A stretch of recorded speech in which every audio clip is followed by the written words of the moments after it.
Hello, fellow fish enthusiasts and YouTubers alike. This is Angelo, or Poke Sephiroth, as I am more commonly known as in the fish keeping world, and this is my 10-gallon planted tank that I've been working on for about 6 months or so.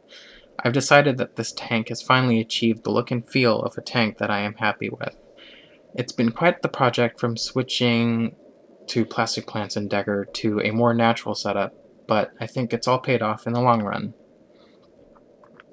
The inhabitants in the tank are currently red cherry shrimp, Malawa shrimp, ghost shrimp, and Amano shrimp, along with dwarf Cajun crayfish, autocats, Heterandria formosa, and dwarf Ramshorn snails, which they do pretty well living together. I use a layer of Floramax covered in black sand for the plants, and I haven't had any problems with plant deterioration or anything like that, or I don't really use any fertilizers either.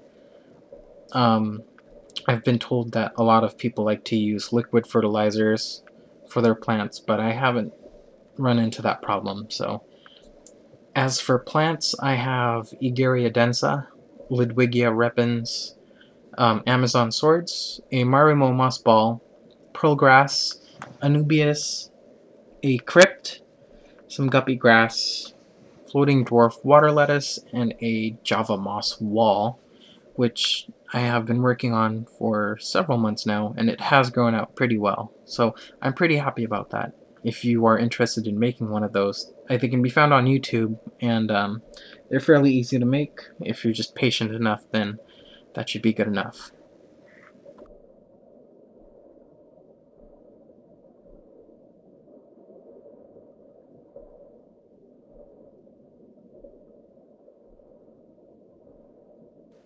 One of my favorite pieces in this tank has to be the cholla wood, which is that little piece of wood on the left portion of the tank with a lot of holes on it.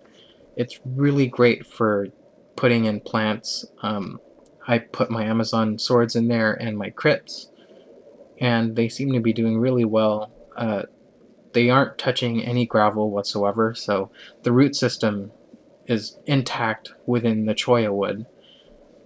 I haven't had any problems with having to do any fertilizers or the like, so that'll be one thing that I will keep in the tank.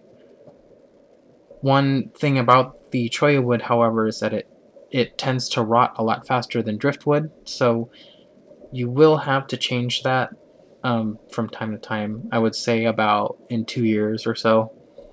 Cholla wood is pretty cheap, and it can be found in places like Michael's or Joann's Fabrics or any type of craft store.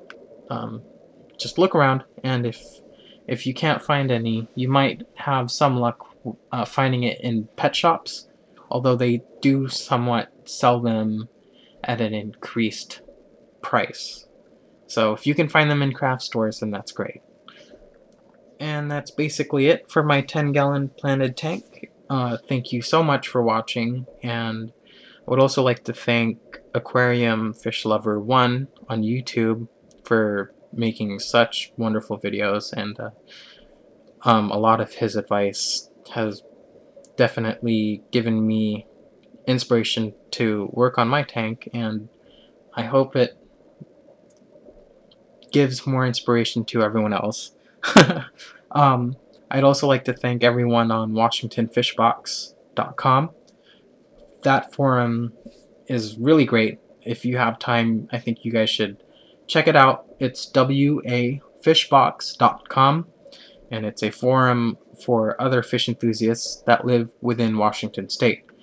But if you don't live in Washington State, it's still okay. Create an account there and have fun.